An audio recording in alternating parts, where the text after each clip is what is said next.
반갑습니다. 맞습니다. 네, 오늘은 하나님에 대해서 여러분들에게 알려드릴까 합니다. 여러분 혹시 하나님 눈으로 본 적이 있으세요? 없어요. 저도 본 적은 없어요. 그런데 세상에는 그러니까 존재하지만 눈으로 보이지 않는 것들이 많이 있습니다. 그렇죠? 뭐가 있을까요? 한번 생각해 보세요. 우리가 가장 쉽게 알 수 있는 것이 공기, 공기 같은 게 있고, 그 다음에 우리가 전파 있죠. TV 전파, 뭐 인터넷 전파 같은 거, 그런 것들이 있습니다. 근데 이것들은 우리가 생활에 밀접하게 관계되어 있고 우리가 알고 있는 것들이죠. 그런데 보이진 않지만 분명히 존재한다는 것을 우리는 경험상 알고 있습니다. 자, 그런데 하나님도 이와 같다라고 성경은 이야기해요. 요한복음 4장 24절에 하나님은 영이시니 예배하는 자가 영과 진리로 예배할지니라 라고 이야기합니다. 그래서 하나님은 영이어서 우리 눈에 보이지는 않는다라고 해요. 그런데 반드시 하나님은 계시다라고 성경은 이야기하고 있습니다. 자, 그런데 이런 보이지 않는 하나님을 알 수 있는 방법이 있다라고 하는 거예요. 혹시 여러분들이 그게 뭔지 아세요? 한번 생각해 보시기 바래요. 자, 근데 성경은 분명히 디모데후서 3장 16절에 모든 성경은 하나님의 감동으로 된 것으로 라고 이야기하면서 성경을 통해서 하나님을 알 수 있다고 이야기하고 있습니다. 자, 성경은 어떤 것이냐면 하나님의 감동으로 쓰여졌다라고 해요. 그래서 하나님께서 직접 쓰신 거나 다름이 없다라고 합니다. 그래서 우리는 성경을 통해서 하나님을 분명히 알 수 있는 것이죠. 그래서 하나님이 어떤 분이신지, 그리고 하나님께서 우리에게 무엇을 어떻게 해주시려고 하시는지 그런 이야기들을 성경에서 자세히 기록하고 있습니다. 자, 그러면 여러분은 이 세계가 어떻게 만들어졌다고 생각합니까? 성경은 이 세계가 하나님께서 창조하셨다고 말하고 있습니다. 창세기 1장 1절에 보면 태초에 하나님이 천지를 창조하시니라라고 이야기하고 있어요. 그래서 성경은 아주 오래전에 하나님께서 세계를 창조하셨다라고 말합니다. 그래서 하나님은 창조주가 되세요. 이로써 지금 목사님이 바꿔서 네, 고맙습니다. 저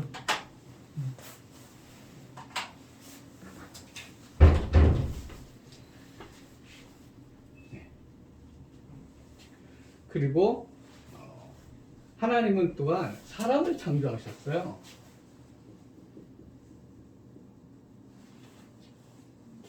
창세기 1장 27절에 보면 하나님이 자기 형상 곧 하나님의 형상대로 사람을 창조하시되 남자와 여자를 창조하시고, 그래서 사람은 피조물이 됩니다.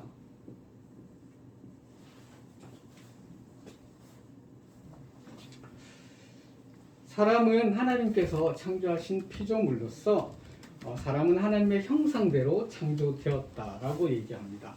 이것은 무엇이냐면 하나님께서는 인격적인 분이셔서 지정의를 가진 인격체로 사람을 창조하셨다라고 우리에게 이야기하고 있습니다. 하나님의 인격으로 창조된 사람은 하나님을 의존하고 하나님과 사귐을 통해서 풍성한 삶을 누릴 수 있었습니다.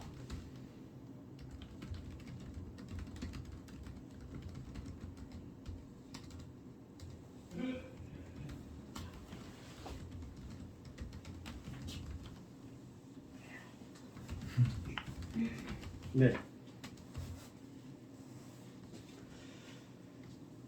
예수님께서도 자신이 오신 이유가 우리가 풍성한 삶을 얻게 하려고 오셨다라고 이야기해요.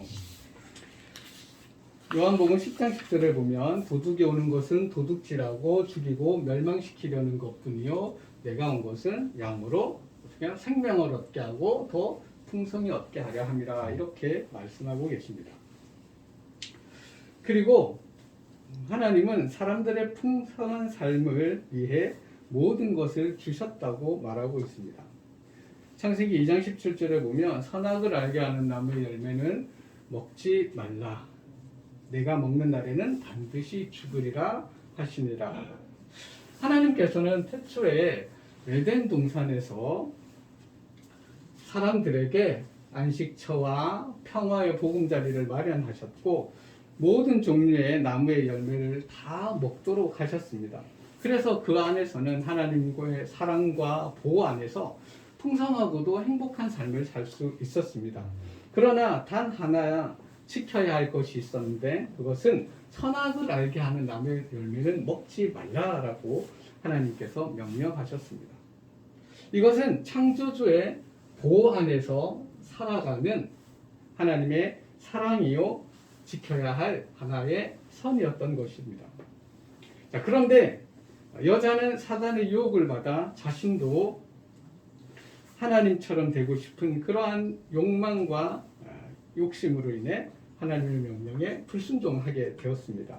창세기 3장 6절에 여자가 그 나무를 본즉 먹음직도 하고 보암직도 하고 지혜롭게 할 만큼 탐스럽기도 한 나무인지라 여자가 그 열매를 따먹고 자기와 함께 있는 남편에게도 주매 그도 먹은지라.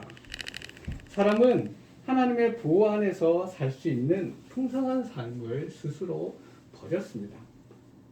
자, 그러면 사람이 왜 이러한 결정을 했을까요? 그것을 한번 살펴보겠습니다.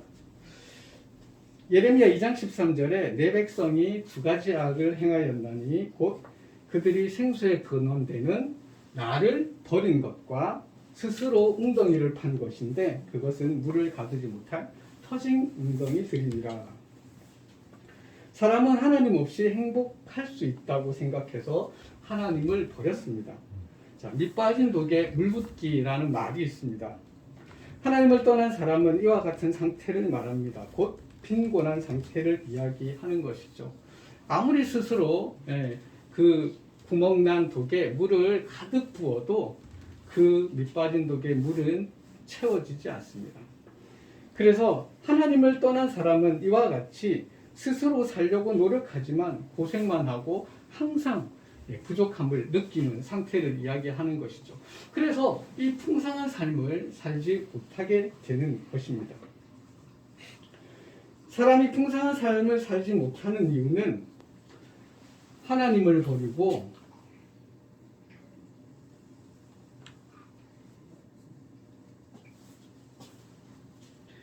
자신을 의지했기 때문입니다. 피조물인 사람이 창조주 하나님을 의존하는 것을 속박이라고 생각하여 하나님 없이 자기 마음대로 살고자 했기 때문입니다. 성경은 이것을 죄라고 말합니다.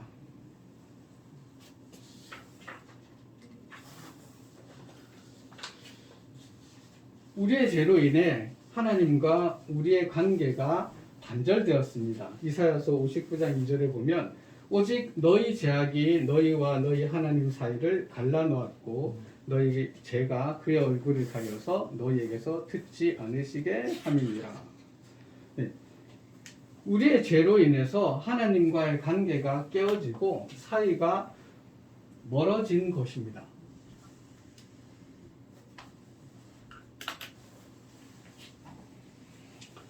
더 이상 아담과 하와가 에덴 동산에서 거닐며 하나님의 음성을 듣고 교제하던 삶을 살 수 없게 되었던 것이죠.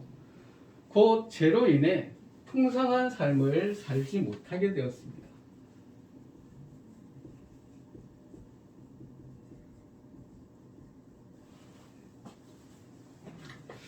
또한 성경은 모든 사람이 죄로 인해 죄인이 되었다고 말합니다.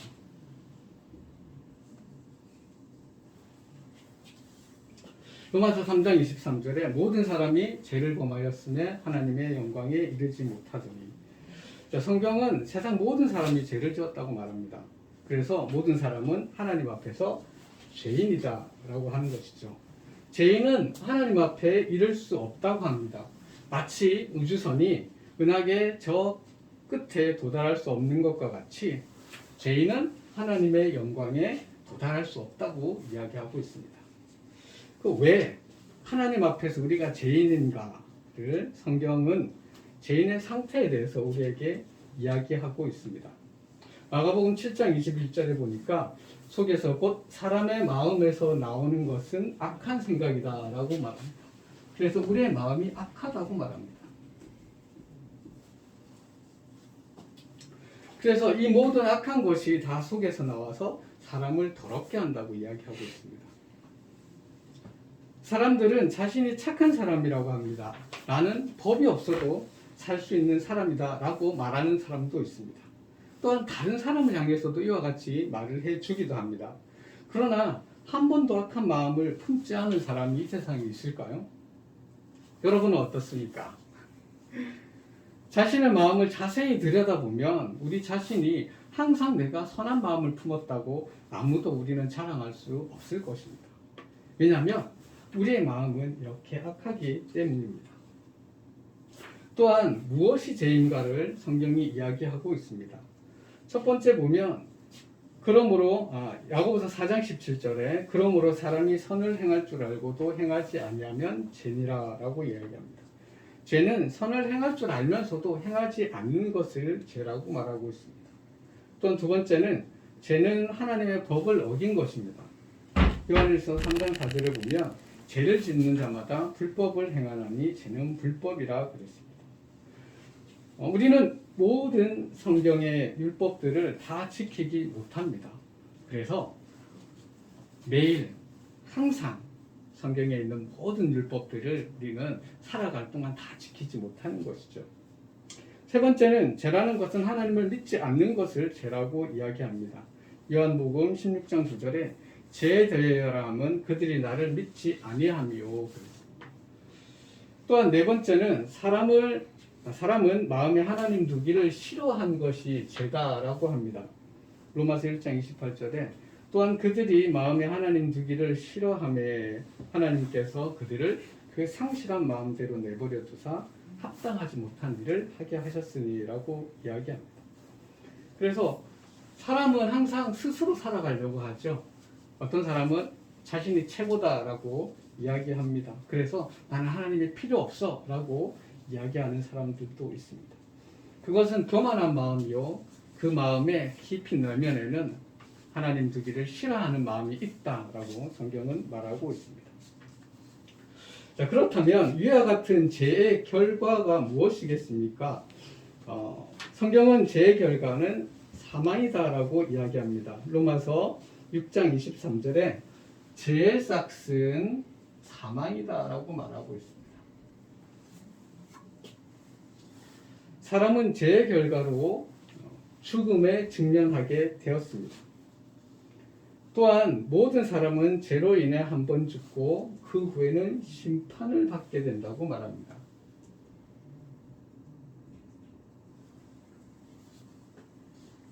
히브리서 9장 27절에 한 번 죽는 것은 사람에게 정해진 것이요 그 후에는 심판이 있으리니. 장례식에 가보면 모든 사람이 다 한 번 죽는다는 것을 우리는 확실히 알 수 있습니다.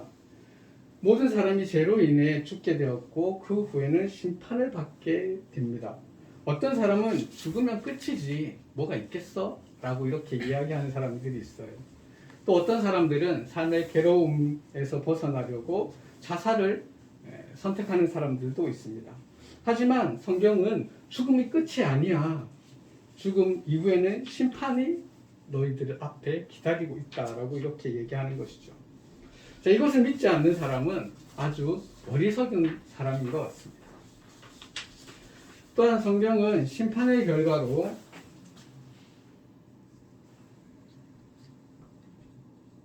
둘째 사망, 곧 영원한 지옥에 가게 된다고 말합니다. 계시록 21장 8절에 보면 그러나 두려워하는 자들과 믿지 아니하는 자들과 흉악한 자들과 살인자들과 음행하는 자들과 점술가들과 우상숭배자들과 거짓말하는 모든 자들은 불과 유황에 타는 못에 던져지리니 이것이 둘째 사망이라. 장례식에서 가족을 위로할 때 여러분들은 어떤 멘트를 하시는 게 가장 좋을까요? 보통은 이렇게 얘기합니다. 고인의 명복을 빌며 좋은 곳에 갔을 겁니다. 라고 이렇게 위로를 합니다. 자, 믿음이 없는 사람도 죽고 나서 천국 가기를 바라는 마음이 있습니다. 좋은 곳에 가려고 하는 그런 마음들이 있습니다. 그러나 믿지 않는 자는 심판의 결과로 영원한 지옥에 가게 된다고 성경은 힘주어 우리에게 이야기하고 있습니다. 그것은 어떤 곳이냐면 불과 유황으로 타는 못이다라고 이렇게 이야기하면서 영원한 고통을 받게 된다고 말하고 있습니다. 자, 그런데 대부분은 이러한 죄에 대한 문제들을 해결하고 좋은 곳에 가려고 스스로 자기의 생각대로 엄청난 노력을 한다라는 것이죠. 성경은 우리의 노력으로 구원받는 것이 아니라 구원은 하나님의 은혜로 주어진 선물이라고 이야기합니다. 에베소서 2장 8절 9절에 보면 너희는 그 은혜에 의하여 믿음으로 말미암아 구원을 받았으니 이것은 너희에게서 난 것이 아니요 하나님의 선물이라. 행위에서 난 것이 아니니 이는 누구든지 자랑하지 못하게 함이라 라고 이렇게 이야기합니다. 사람들은 자신이 추구하는 것으로 제 문제를 해결해 보려고 합니다.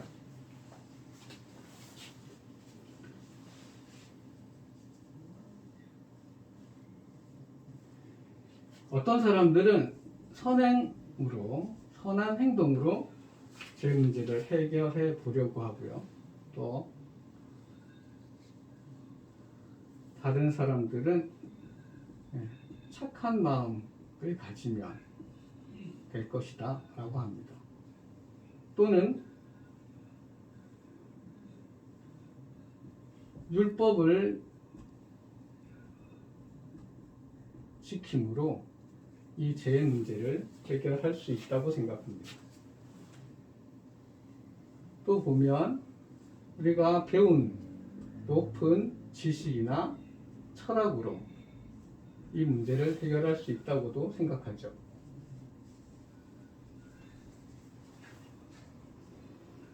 또는 우리가 믿는 여러 가지 종교를 통해서도 이 문제를 해결할 수 있을 것이다. 이렇게 생각합니다.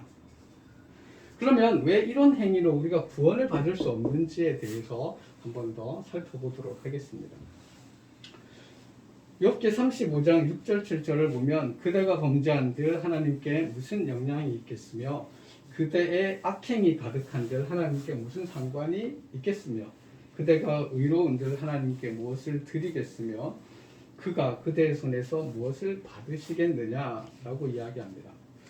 우리가 아무리 착한 일을 많이 한다거나 의로운 일을 많이 해서 그 일을 쌓아도 그것으로 제 문제를 해결하고 구원을 받는데 하나님께 아무런 영향이 없다라고 하는 것입니다. 자, 손톱만큼의 영향도 없다라고 하는 것이죠. 또한 우리의 마음이 부패했다고 성경은 이야기하고 있습니다.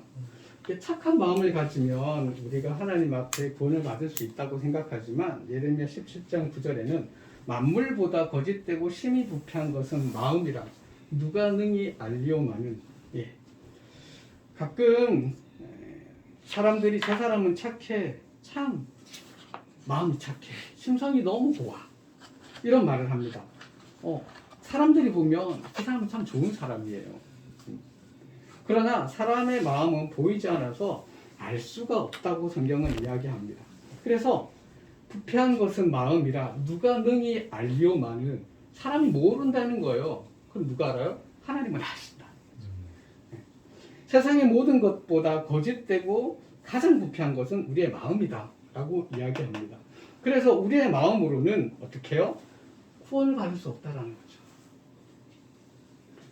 또한 율법에 지키는 것으로 우리가 의롭게 될 수 없다고 성경은 말합니다. 로마서 3장 23절에 그러므로 율법의 행위로 그 앞에 의롭다 하심을 얻을 육체가 없나니 율법으로는 죄를 깨달음이라 라고 했습니다.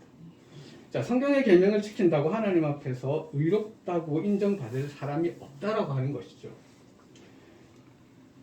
예를 들어서 자동차 운전을 하면서 평생 교통법규를 한 번도 어기지 않고 모두 지키기는 어려운 일입니다.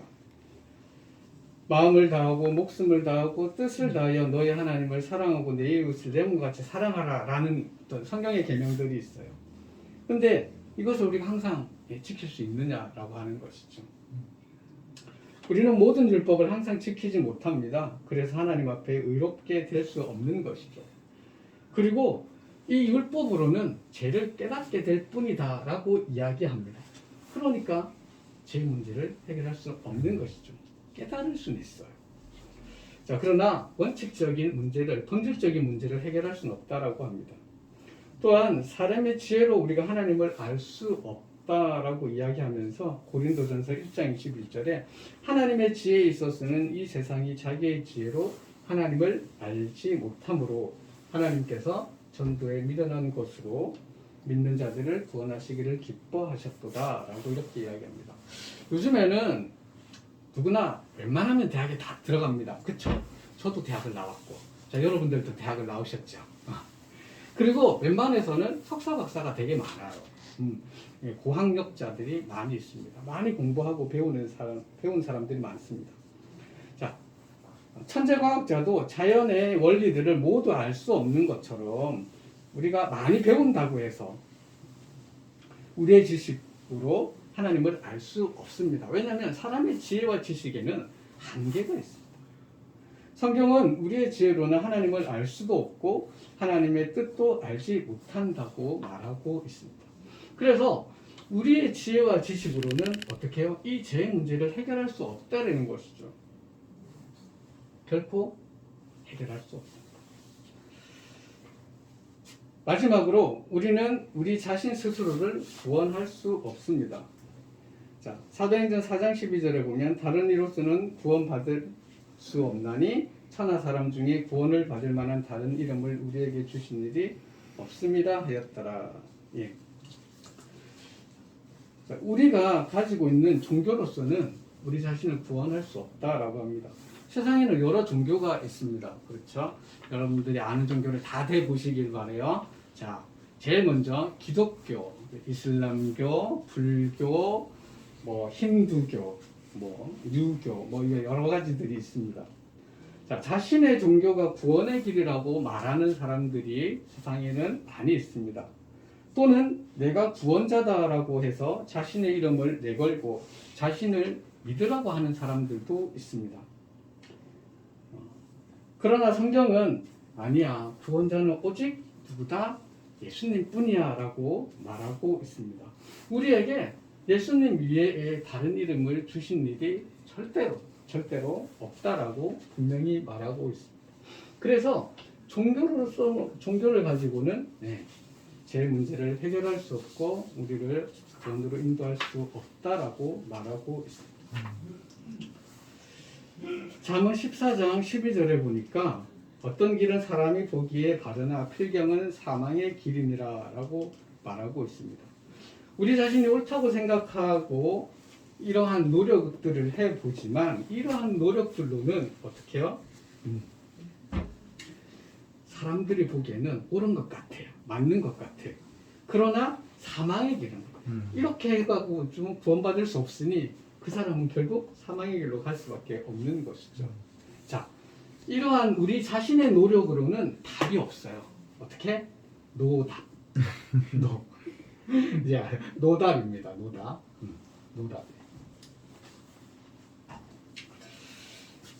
그래서 하나님께서는 이러한 답이 없는 인생들에게 방법을 제시해 주셨습니다. 바로 그 방법은 예수님입니다. 요한복음 14장 6절에 예수께서 이르시되 내가 곧 길이요 진리요 생명이니 나로 말미암지 않고는 아버지께로 올 자가 없다 이렇게 이야기했습니다. 하나님은 예수님을 통해 하나님께 이르는 길을 열어 놓으셨습니다.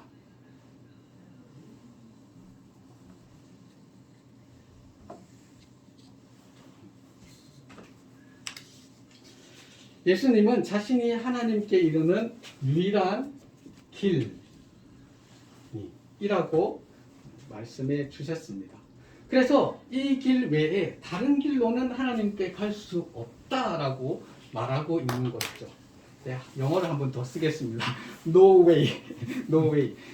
자, 다른 길이 없다라는 거죠. 오직 이게 one way 하나밖에 없다라는 겁니다. 자, 또한 하나님께서 예수님을 보내신 이유, 이 땅에 보내신 이유는 어떤 것이냐면 요한복음 3장 16절에 잠깐 이것은 우리 저와 여러분들 너무 우리가 잘 아는 그러니까 말씀이니까 한번 다 같이 우리 암송한 것을 한번 같이 말해 보도록 하겠습니다. 요한복음 3장 16절 하나님이 세상을 이처럼 사랑하사 독생자를 주셨으니 이는 그를 믿는 자마다 멸망하지 않고 영생을 얻게 하려 하심이라. 아멘. 잘하셨어요. 자, 우리를 사랑하시기 때문에 멸망하지 않고 영생을 얻게 하려고 어떻게 해요? 예수님을 보내셨다. 누가? 하나님께서. 자, 그러면 예수님께서 우리를 위해 무엇을 해주셨는지를 조금 더 살펴보도록 하겠습니다. 베드로전서 3장 18절에 보면 예수께서도 단번에 죄를 위하여 죽으사 의인으로서 불의한 자를 대신하셨으니 이는 우리를 하나님 앞으로 인도하려 하심이라. 육체로는 죽임을 당하시고 영으로는 살리심을 받으셨으니 라고 얘기하고 있습니다. 첫 번째로 예수님은 죄가 없는 의인이셨는데 스스로 죄인이 되셨다고 말하고 있습니다. 또한 두 번째로는 모든 사람의 죄의 형벌을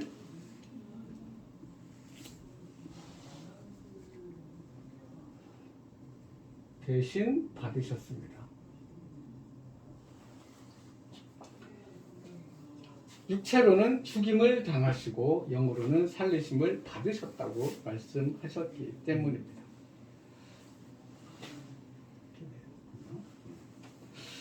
자, 그리고 고린도전서 15장 3절에 보면 내가 받은 것을 먼저 너희에게 전하였노니 이는 성경대로 그리스도께서 우리 죄를 위하여 죽으시고 장사 지낸 바 되셨다가 성경대로 사흘 만에 다시 살아나사. 예수님은 우리 죄를 위해 죽으심으로 하나님 앞에서 우리의 죄 문제를 모두 해결해 주셨습니다. 또한 하나님께서는 예수님을 다시 살리셨으며 그가 하신 일을 통해서 우리가 하나님 앞에 이를 수 있도록 구원의 길을 열어 놓으셨습니다. 그것이 바로 십자가입니다.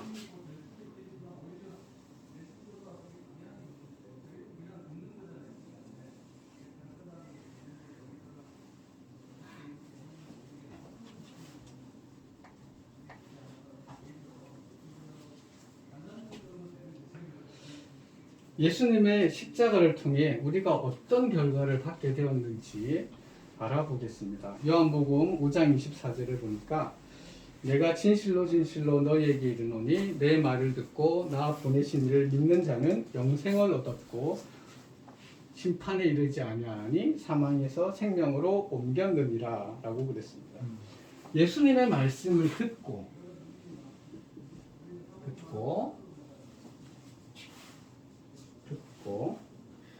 네, 그를 보낸 하나님을 믿는 자는 어떻게 된다고요? 영생을 얻게 되고요. 심판에 이르지 않고 사망에서 생명으로 옮겨진 자가 된다고 말합니다. 자, 그러면 이제 우리가 해야 될 일이 있습니다. 그것은 첫 번째로 예수님께 우리의 마음의 문을 여는 것입니다. 곧 영접하는 것입니다. 계시록 3장 20절에 볼지어다 내가 문 밖에서 두드리노니 누구든지 내 음성을 듣고 문을 열면 내가 그에게로 들어가 그와 더불어 먹고 그는 나와 더불어 먹으리라. 그렇게 얘기했습니다. 여기서 문은 우리의 마음을 의미합니다. 그래서 우리의 마음의 문을 열고 예수님을 구원의 주님으로 모셔드리는 것입니다.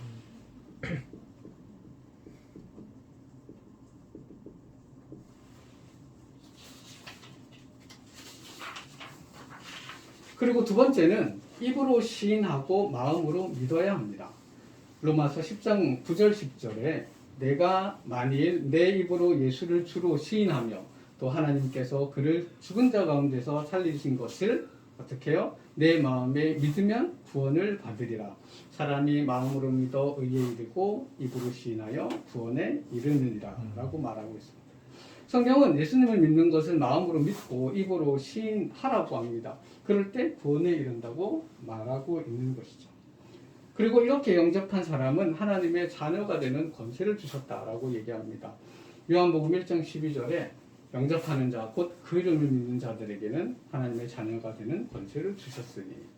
자, 예수님을 나를 구원해 주실 분으로 그리고 내 삶의 주님으로 모셔드리는 사람은 제 문제를 해결하고 하나님과 화평을 이루는 하나님의 자녀가 된다고 말하고 있습니다. 자, 예수님을 당신을 구원해 주실 분으로 그리고 내 삶의 주님으로 모셔드리기를 원한다면 다음과 같은 기도를 통해 예수 그리스도를 믿을 수 있습니다. 여러분, 예수님을 믿으시겠습니까? 예. 이상입니다.